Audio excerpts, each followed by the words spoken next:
ಸತ್ಯವಚನ ಭೂಮಿಗೆ ಬಂದ ವಚನ ವಚನ ಸತ್ಯವಚನ ಭೂಮಿಗೆ ಬಂದ ವಚನ ಆದಿಯಲ್ಲಿ ಇದ್ದ ವಚನ ನಮ್ಮ ನೋಡ ಬಂದ ವಚನ ವಚನ ಸತ್ಯವಚನ ಭೂಮಿಗೆ ಬಂದ ವಚನ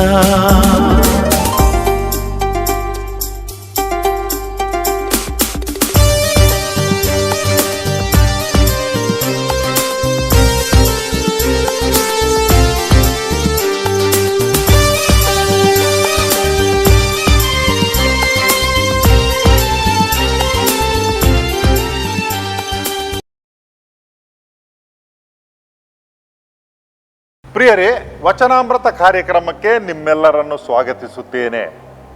ದೇವರ ವಾಕ್ಯವನ್ನು ಆಲಿಸಿಕೊಂಡು ಈ ದಿನದ ಧ್ಯಾನವನ್ನು ನಾವು ಆರಂಭ ಮಾಡೋಣ.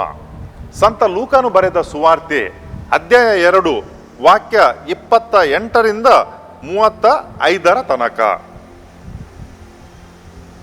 ಸಿಮೆಯೋನನು ಆ ಮಗುವನ್ನು ತನ್ನ ಕೈಗಳಲ್ಲಿ ಎತ್ತಿಕೊಂಡು ದೇವರನ್ನು ಹೀಗೆಂದು ಸ್ತುತಿಸಿದನು: ನಿನ್ನ ಮಾತು ಸರ್ವೇಶ್ವರ, ನೆರವೇರಿ ತಿಂದು ಇನ್ನು ತೆರಳು ಬಿಡು ಶಾಂತಿಯಿಂದ ನಿನ್ನ ದಾಸನಾದ ಎನ್ನನ್ನು. ನೀನಿತ್ತ ಉದ್ಧಾರಕನು ನಾ ಕಂಡೆ ಕಣ್ಣಾರೆ, ಜನರೆಲ್ಲರ ಸಮ್ಮುಖದಲ್ಲಿ ನೀನೀತನನ್ನು ಪ್ರತ್ಯಕ್ಷ ಮಾಡಿರುವೆ. ಈತ ಅನ್ಯ ಜನರನ್ನು ಬೆಳಗಿಸುವ ಜ್ಯೋತಿ, ನಿನ್ನ ಜನ ಇಸ್ರಾಯೇಲರಿಗೆ ತರುವನು ಕೀರ್ತಿ. ಮಗುವಿನ ವಿಷಯವಾಗಿ ಹೇಳಿದ ಈ ಮಾತುಗಳನ್ನು ಕೇಳಿ ತಂದೆ ತಾಯಿಗಳು ಆಶ್ಚರ್ಯಪಟ್ಟರು. ಅವರನ್ನು ಸಿಮೆಯೋನನು ಆಶೀರ್ವದಿಸಿದನು. ತಾಯಿ ಮರಿಯಳಿಗೆ, ಇಗೋ, ಈ ಮಗು ಇಸ್ರಾಯೇಲರಲ್ಲಿ ಅನೇಕರ ಉನ್ನತಿಗೂ ಅನೇಕರ ಅವನತಿಗೂ ಕಾರಣನಾಗುವನು, ಅನೇಕರು ಪ್ರತಿಭಟಿಸುವ ದೈವ ಸಂಕೇತನಾಗುವನು. ಇದರಿಂದ ಅನೇಕರ ಹೃದಯಾಳದ ಭಾವನೆಗಳು ಬಯಲಾಗುವು.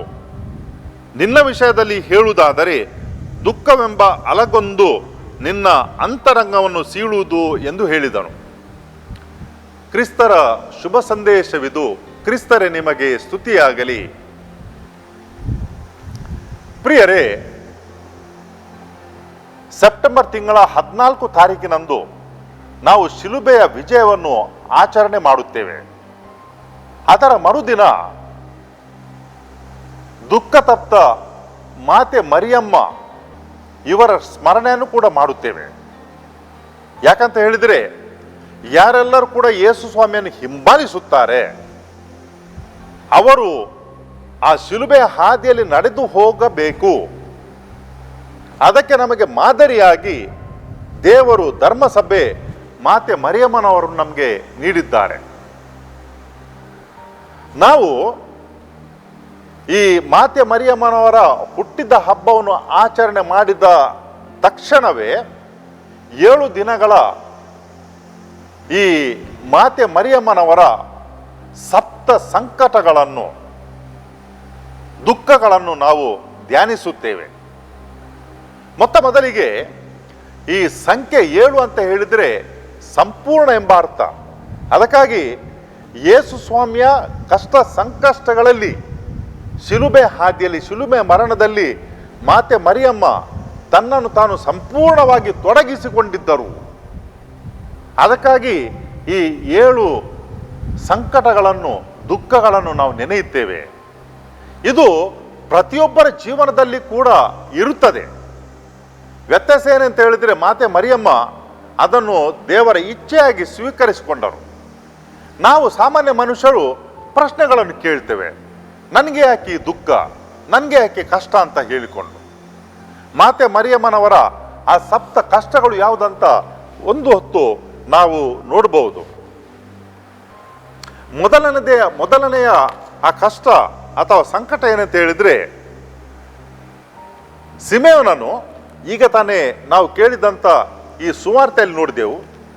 ಯಾವಾಗ ಮಾತೆ ಮರಿಯ ಮತ್ತು ಸಂತ ಯೋಸೆಫ ಯೇಸು ಬಾಲಕನನ್ನು ದೇವಾಲಯದಲ್ಲಿ ಅರ್ಪಣೆ ಮಾಡಲಿಕ್ಕೆ ಕೊಂಡು ಹೋಗುತ್ತಾರೋ, ಅಲ್ಲಿದ್ದಂಥ ಯಾಜಕ ಸಿಮೆಯೋನನು ಏನು ಮಾಡ್ತಾನಂತ ಹೇಳಿದ್ರೆ, ಯೇಸು ಸ್ವಾಮಿಯ ಬಾಲಕನಾದ ಯೇಸು ಸ್ವಾಮಿಯನ್ನು ಎತ್ತಿಕೊಂಡು ಆತನು ದೇವರಿಗೆ ಕೃತಜ್ಞತೆಗಳನ್ನು ಸಲ್ಲಿಸುತ್ತಾನೆ. ಸಿಮೆಯೋನೋರ್ವ ದೇವರ ಮನುಷ್ಯ. ಯಾಕಂತ ಹೇಳಿದ್ರೆ ಬಾಲಕ ಯೇಸು ಸ್ವಾಮಿಯನ್ನು ಕಂಡಾಗ ಆತನಿಗೆ ತಿಳಿಯಿತು ಈ ಬಾಲಕ ಮುಂದೆ ಏನಾಗುವವನು ಎಂಬುದನ್ನು ಆತನು ತಿಳಿದುಕೊಂಡನು ಸಿಮೆಯೋನನು. ಮತ್ತೆ ಆತನು ಪ್ರವಾದನೆಯನ್ನು ಕೂಡ ಮಾಡ್ತಾನೆ. ಅದು ಯಾರ ಬಗ್ಗೆ? ಮಾತೆ ಮರಿಯಮ್ಮನವರಿಗೆ ಹೇಳ್ತಾನೆ. ಈ ಬಾಲಕ ಬೆಳೆದು ದೊಡ್ಡವನಾಗುವಾಗ ಹಲವಾರು ಜನರ ಅಂತರಂಗದಲ್ಲಿ ಅಡಗಿಕೊಂಡಂತ ಆ ಒಂದು ಗುಟ್ಟುಗಳು ರಟ್ಟಾಗುವು. ಹಲವಾರು ಜನರು ಏಳಲಿಕ್ಕೆ ಮತ್ತು ಬೀಳಲಿಕ್ಕೆ ಈ ಬಾಲಕ ಕಾರಣನಾಗುವನು. ನಾವು ನೋಡ್ತೇವೆ ಯೇಸು ಸ್ವಾಮಿ ಬೆಳೆದು ಬಂದಂತೆ ತನ್ನ ಪವಿತ್ರ ಸ್ನಾನ ಯೋರ್ದನ್ ನದಿಯಲ್ಲಿ ಸ್ವೀಕರಿಸಿದ ನಂತರ 40 ದಿನಗಳ ತಪಸ್ಸು ಕಾಲ ಮುಗಿದ ಮೇಲೆ ನಾವು ನೋಡ್ತೇವೆ ನಂತರದ 3 ವರ್ಷಗಳಲ್ಲಿ ಎಷ್ಟೊಂದು ಜನರು ಯೇಸು ಸ್ವಾಮಿಯನ್ನು ಹಿಂಬಾಲಿಸಿದರು. ಅದರ ಜೊತೆಗೆ ಪ್ರಿಯರೇ ಎಷ್ಟೊಂದು ಜನರು ಯೇಸು ಸ್ವಾಮಿಯನ್ನು ವಿರೋಧಿಸಿದರು. ಹೆರೋದ, ಆಮೇಲೆ ಫರಿಸಾಯರು, ಸದ್ದುಕಾಯರು, ಆಮೇಲೆ ಶಾಸ್ತ್ರದಲ್ಲಿ ಪಾಂಡಿತ್ಯ ಹೊಂದಿದಂಥ ಆ ಧರ್ಮಶಾಸ್ತ್ರಿಗಳು, ಇನ್ನೆಷ್ಟು ಮಂದಿ ಯೇಸು ಸ್ವಾಮಿಯನ್ನು ಅವರು ವಿರೋಧಿಸಿದರು. ಅದಕ್ಕಾಗಿ ಸಿಮೆಯೋನನು ಅಂದು ಯೇಸು ಸ್ವಾಮಿಯನ್ನು ದೇವಾಲಯದಲ್ಲಿ ಅರ್ಪಿಸುವಾಗ ಶಿಶು ಇರುವಾಗ ನುಡಿದಂಥ ಮಾತುಗಳು, ಅಲಗೊಂದು ನಿನ್ನ ಅಂತರಂಗದಲ್ಲಿ ಅದು ಭೇದಿಸುವುದು ಅಂತ ಹೇಳಿಕೊಂಡು ತಿವಿದು ತೆರೆಯುವುದು. ಅದರ ಶಿಖರ ಎಲ್ಲಿ ಅಂತ ಹೇಳಿದರೆ ಯಾವಾಗ ಯೇಸು ಸ್ವಾಮಿ ತನ್ನ ಹೆಗಲ ಮೇಲೆ ಶಿಲುಬೆಯನ್ನು ಹೊತ್ತುಕೊಂಡು ಹೋಗುತ್ತಾರೋ ಮತ್ತೆ ಆ ಶಿಲುಬೆ ಮೇಲೆ ಪಾಡುಪಟ್ಟು ಮೃತರಾಗುತ್ತಾರೋ ಆಗ ನಿಜವಾಗಿಯೂ ಮಾತೆ ಮರಿಯಮ್ಮ ಅಲ್ಲಿರ್ತಾರೆ. ನಾವು ಊಹಿಸಬಹುದು. ಹೇಳ್ತಾರೇನಂತ ಹೇಳಿದ್ರೆ ಹೆತ್ತವರು ಮೃತರಾದಾಗ ಮಕ್ಕಳಿಗೆ ನೋವಾಗ್ತದೆ. ಆದರೆ ಒಂದು ವೇಳೆ ಹೆತ್ತವರಿರುವಾಗ ಅವರ ಮಗು ಮೃತ ಆಯ್ತಂತ ಹೇಳಿದ್ರೆ ಸತ್ತಿತಂದರೆ ಆ ಹೆತ್ತವರಿಗೆ ಆಗುವಂಥ ದುಃಖ ಎಷ್ಟೋ ಪಟ್ಟು ಜಾಸ್ತಿ. ಅದೇ ಪ್ರಕಾರ ಯೇಸು ಸ್ವಾಮಿ ಬೆಳೆದು ಬಂದು ಊರಿನ ಎಲ್ಲ ಜನರಿಗೆ ಯಾರೆಲ್ಲರೂ ಅವರಲ್ಲಿ ಬಂದರೋ ಅವರೆಲ್ಲರಿಗೂ ಕೂಡ ಒಳಿತನ್ನೇ ಮಾಡ್ತಾ ಹೋದರು. ಯಾರಿಗೆ ಕೂಡ ಕೆಟ್ಟದನ್ನು ಮಾಡಲಿಲ್ಲ.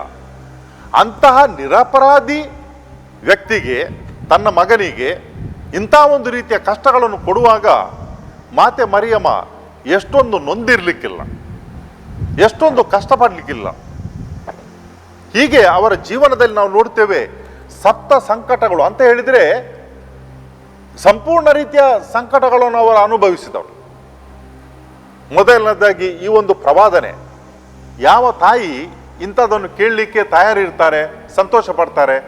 ಮುಂದೆ ಈ ಮಗು ದೊಡ್ಡವಳಾದಾಗ ನಿನ್ನ ಹೃದಯವನ್ನು ತಿವಿಲಿಕ್ಕಿದ್ದಾನೆ ಅಂತ ಹೇಳಿದರೆ ಯಾವ ತಂದೆ ತಾಯಿ ಸಂತೋಷ ಪಡ್ತಾರೆ?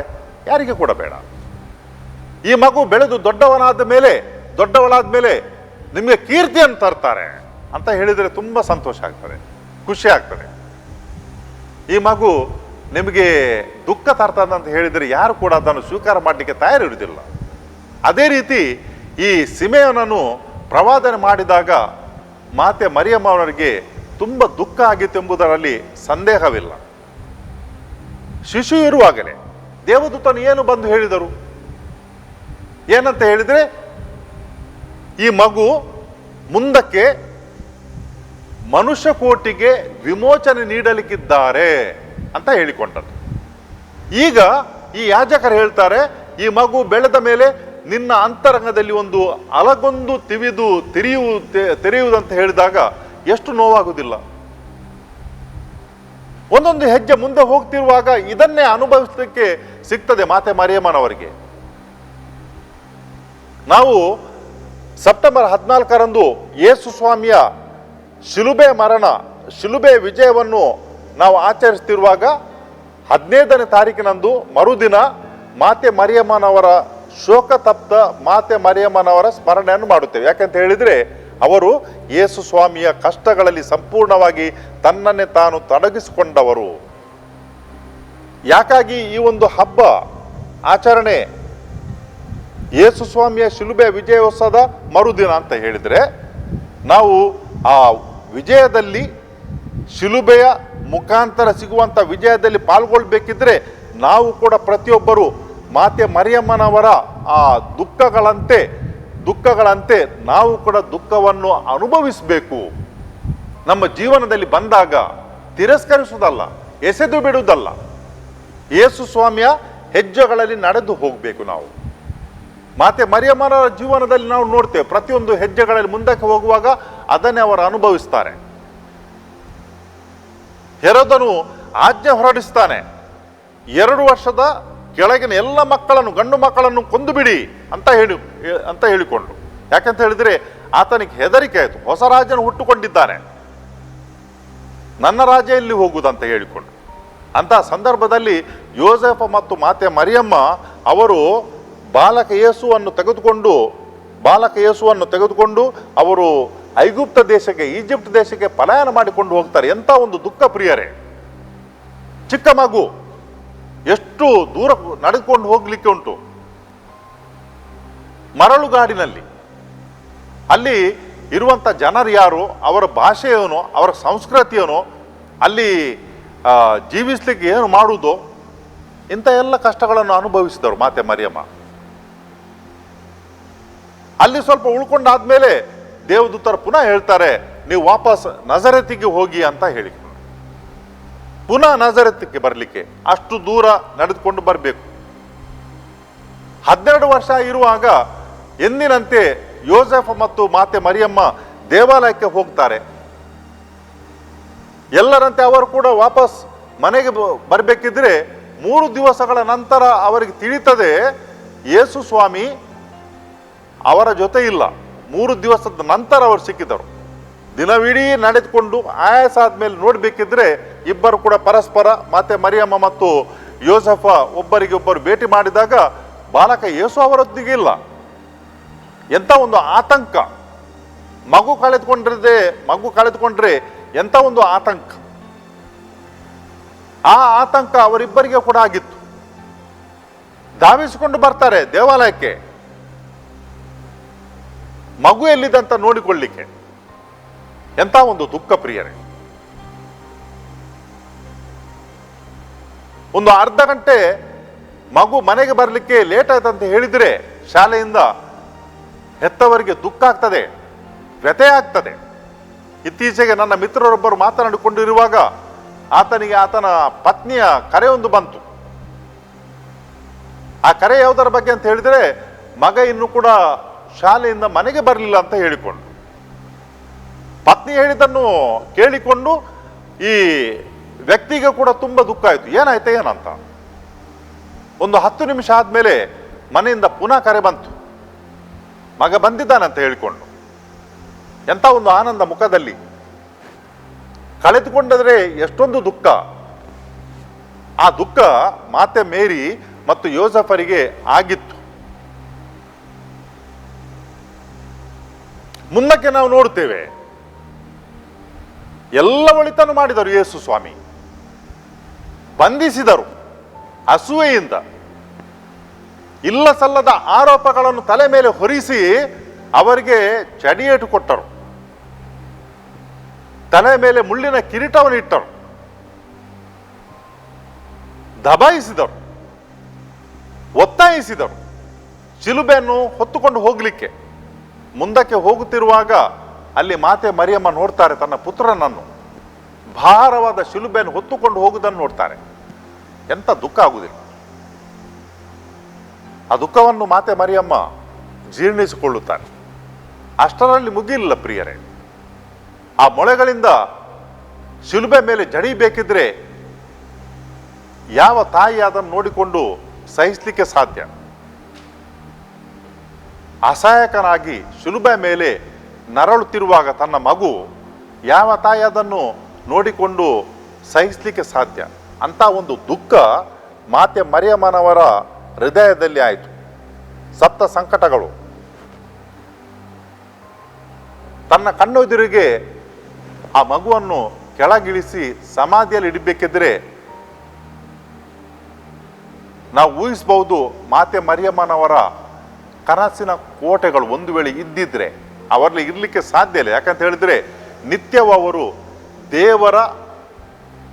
ದೇವರ ಇಚ್ಛೆ ಪ್ರಧಾನತೆ, ಅದಕ್ಕೆ ಮತ್ತೆ ತನ್ನ ಇಚ್ಛೆ. ನಾವು ನಮ್ಮ ಜೀವನದಲ್ಲಿ ನಮ್ಮ ಇಚ್ಛೆಯನ್ನು ಇಟ್ಟುಕೊಂಡು ಜೀವಿಸಿದರೆ ಏನಾಗ್ತದೆ ಅಂತ ಹೇಳಿದ್ರೆ ಇಂಥ ಘಟನೆಗಳು ಬರುವಾಗ ನಾವು ನಿರಾಶೆಯಿಂದ ಮುಳುಗಿ ಹೋಗ್ತೇವೆ. ನಮಗೆ ಮತ್ತೆ ತಲೆ ಎತ್ತಿ ಸಂತೋಷದಿಂದ ಜೀವಿಸಲಿಕ್ಕೆ ಕಷ್ಟ. ಆದರೆ ಮಾತೆ ಮರಿಯಮ್ಮ ಅದೆಲ್ಲವನ್ನು ಸ್ವೀಕರಿಸಲಿಕ್ಕೆ ಅವರಿಗೆ ಸಾಧ್ಯವಾಯಿತು. ಯಾಕಂತ ಹೇಳಿದರೆ ಅವರು ಯಾವತ್ತೂ ಕೂಡ ದೇವರ ಇಚ್ಛೆ, ನನ್ನ ಇಚ್ಛೆ ಅಲ್ಲ ನಿನ್ನ ಇಚ್ಛೆ ಆಗಲಿ ಅಂತ ಹೇಳುವವರು. ದೇವರ ಇಚ್ಛೆ ಅಂತೆ ಆಗಲಿ.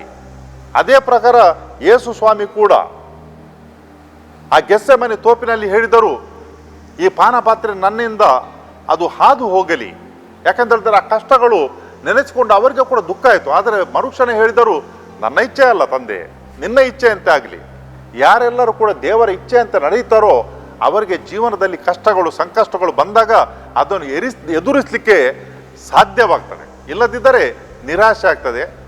ಆಮೇಲೆ ಕ್ರಮೇಣ ನಾವು ದೇವರ ಅಸ್ತಿತ್ವದ ಮೇಲೆ ಸಂದೇಹ ಪಡುತ್ತೇವೆ, ಸಂಶಯ ಪಡುತ್ತೇವೆ, ದೇವರಿಂದ ದೂರ ಹೋಗ್ತೇವೆ. ಯಾಕಂತ ಹೇಳಿದ್ರೆ ನಮಗೆ ಜೀವನ ಅರ್ಥಮಯವಾಗುವುದಿಲ್ಲ, ಜೀವನದಲ್ಲಿ ನಮಗೆ ಅರ್ಥ ಸಿಗುವುದಿಲ್ಲ. ಅದಕ್ಕಾಗಿ ನಾವು ಮತ್ತೆ ದೂರಕ್ಕೆ ಹೋಗ್ತೇವೆ. ಪ್ರಿಯರೇ, ಈ ಎರಡು ಹಬ್ಬಗಳು ಸೆಪ್ಟೆಂಬರ್ ತಿಂಗಳ 14ರಂದು ಶಿಲುಬೆ ವಿಜಯ, 15ರಂದು ಶೋಕತಪ್ತ ಮಾತೆ ಮರಿಯಮ್ಮ ಅವರ ಈ ಸ್ಮರಣೆ, 7 ದಿನಗಳ ಕಾಲ ಮಾತೆ ಮರಿಯಮ್ಮನವರ ಆ 7 ಸಂಕಟಗಳನ್ನು ನಾವು ಧ್ಯಾನ ಮಾಡುವುದು. ಅದು ಮಾಡಿದ್ದರಿಂದ ನಮ್ಗೆ ಏನಾಗ್ತದೆ ಅಂತ ಹೇಳಿದರೆ ನಮಗೆ ಆಂತರಿಕ ಬಲ ಸಿಗ್ತದೆ. ನಮ್ಮ ಜೀವನದಲ್ಲಿ ಕಷ್ಟಗಳು ಬಂದಾಗ, ನಮ್ಮ ಜೀವನದಲ್ಲಿ ತೊಂದರೆಗಳು ಬಂದಾಗ, ನಮ್ಮ ಜೀವನದಲ್ಲಿ ದುಃಖ ಬಂದಾಗ, ನಿರಾಸೆ ಆದಾಗ ಅದನ್ನು ಯಾವ ರೀತಿ ಎದುರಿಸಿಕೊಂಡು ಮುಂದಕ್ಕೆ ಹೋಗುವುದು ನಮಗೆ ಮಾತೆ ಮರಿಯಮ್ಮ ಪ್ರೇರಣೆ ಆಗ್ತಾರೆ. ಪ್ರಿಯರೇ, ಇವತ್ತಿನ ದಿವಸ ಈ ವಾಕ್ಯವನ್ನು ಆಲಿಸಿಕೊಂಡು ನಾವು ಧ್ಯಾನ ಮಾಡುತ್ತಿರುವಾಗ ಕರ್ತರಾದ ದೇವರಲ್ಲಿ ಪ್ರಾರ್ಥಿಸುವ. ಮೊದಲನೇದಾಗಿ ಅವರು ಮಾತೆ ಮೇರಿಯನ್ನು ನಮ್ಮ ತಾಯಿಯನ್ನಾಗಿ ಕೊಟ್ಟದ್ದಕ್ಕಾಗಿ, ಯೇಸು ಸ್ವಾಮಿ ಶಿಲುಬೆಯಲ್ಲಿ ಆ ನರಳುತ್ತಿರುವಾಗ ಯೋಹನನ ಮುಖಾಂತರ ಮಾತೆ ಮೇರಿಯನ್ನು ನಮಗೆ ನಮ್ಮ ತಾಯಿಯಾಗಿ ಕೊಟ್ಟರು. ಇದಕ್ಕಾಗಿ ನಾವು ದೇವರನ್ನು ಹರಸುವ. ಎರಡನೇದಾಗಿ ಮಾತೆ ಮರಿಯಮ್ಮನವರ ಪ್ರೇರಣೆ ನಮ್ಮ ಕಣ್ಣ ಮುಂದೆ ಇಟ್ಟು ಅದರಂತೆ ನಾವು ಕೂಡ ಯೇಸು ಸ್ವಾಮಿಯನ್ನು ಹಿಂಬಾಲಿಸಲಿಕ್ಕೆ ಬೇಕಾದಂಥ ಆ ಒಂದು ಶಕ್ತಿ ನಮಗೆ ಸಿಗಲಿ ಅಂತ ಪ್ರಾರ್ಥಿಸುವ. ಕರ್ತರಾದ ದೇವರೇ, ನಿಮ್ಮ ಪುತ್ರರು ಈ ಭೂಲೋಕಕ್ಕೆ ಬಂದರು. ನಿಮಗೆ ಸರಿಸಮಾನರಾದರೂ ಕೂಡ ಅವರು ಆ ಒಂದು ಸರಿಸಮಾನತೆಗೆ ಅಂಟಿಕೊಂಡು ಇರಲಿಲ್ಲ. ಬದಲಾಗಿ ಭೂಲೋಕಕ್ಕೆ ಬಂದರು, ನಮ್ಮ ಗತಿಯಲ್ಲಿ ಒಂದಾದರು, ಗುಲಾಮರಂತೆ ಆದರು. ಅವರ ಮಾತೆ ಮೇರಿ ತಮ್ಮ ಪುತ್ರ, ನಿಮ್ಮ ಪುತ್ರರ ಎಲ್ಲ ಕಷ್ಟಗಳಲ್ಲಿ ಭಾಗಿಯಾದರು. ನಿಮ್ಮ ಪುತ್ರರು ತನ್ನ ತಾಯಿಯನ್ನು ನಮ್ಮ ತಾಯಿಯನ್ನಾಗಿ ಕೊಟ್ಟಿದ್ದಾರೆ. ಕರ್ತರಾದ ದೇವರೇ, ಮಾತೆ ಮೇರಿ ತನ್ನ ಜೀವನದಲ್ಲಿ 7 ಸಂಕಟಗಳನ್ನು, ದುಃಖಗಳನ್ನು ಸ್ವೀಕರಿಸಿದರು. ಅವರು ನಮಗೆಲ್ಲರೂ ಕೂಡ ಪ್ರೇರಣೆ ಆಗಿದ್ದಾರೆ. ಅವರಂತೆ ನಾವು ಕೂಡ ನಿಮ್ಮ ಪುತ್ರರ ಹಾದಿಯಲ್ಲಿ ನಡೆದುಕೊಂಡು ಹೋಗಲು ನಮಗೆ ಶಕ್ತಿ ಬೇಕು, ನಮಗೆ ಮನಸ್ಸಿನಲ್ಲಿ ದೃಢತೆ ಬೇಕು. ಅದನ್ನು ನಮಗೆ ದಯಪಾಲಿಸಿರಿ. ಈ ಪ್ರಾರ್ಥನೆಯಲ್ಲಿ ನಮ್ಮ ಜೊತೆಗೆ ಯಾರೆಲ್ಲರೂ ಕೂಡ ಭಾಗವಹಿಸ್ತಾ ಇದ್ದಾರೋ ಅವರೆಲ್ಲರ ಮೇಲೆ ನಿಮ್ಮ ಆಶೀರ್ವಾದವನ್ನು ಸುರಿಸಿರಿ. ಖಂಡಿತವಾಗಿಯೂ ನಮ್ಮ ಜೊತೆಗೆ ಈ ಪ್ರಾರ್ಥನೆಯಲ್ಲಿ ಭಾಗವಹಿಸುವವರು ಅವರಿಗೆ ಕೂಡ ತಮ್ಮದೇ ಆದಂಥ ಕಷ್ಟಗಳಿವೆ, ತಮ್ಮದೇ ಆದಂಥ ಶಿಲುಬೆಗಳಿವೆ. ಅವರದನ್ನು ಸ್ವೀಕರಿಸಲು, ಎದುರಿಸಲು ಬೇಕಾದಂಥ ಶಕ್ತಿಯನ್ನು ನೀವು ಅವರಿಗೆ ದಯಪಾಲಿಸಿರಿ. ಆರೋಗ್ಯವನ್ನು ನೀಡಿರಿ, ಮನಸ್ಸಿಗೆ ನೆಮ್ಮದಿಯನ್ನು ನೀಡಿರಿ. ಅವರ ಕುಟುಂಬದ ಮೇಲೆ ಅನಂತ ಆಶೀರ್ವಾದವನ್ನು ನೀವು ನೀಡಿರೆಂದು ನಿಮ್ಮನ್ನು ಪ್ರಾರ್ಥಿಸುತ್ತೇವೆ. ನಿಮ್ಮ ಪುತ್ರ ಯೇಸು ಕ್ರಿಸ್ತರ ಮುಖಾಂತರ. ಆಮೆನ್.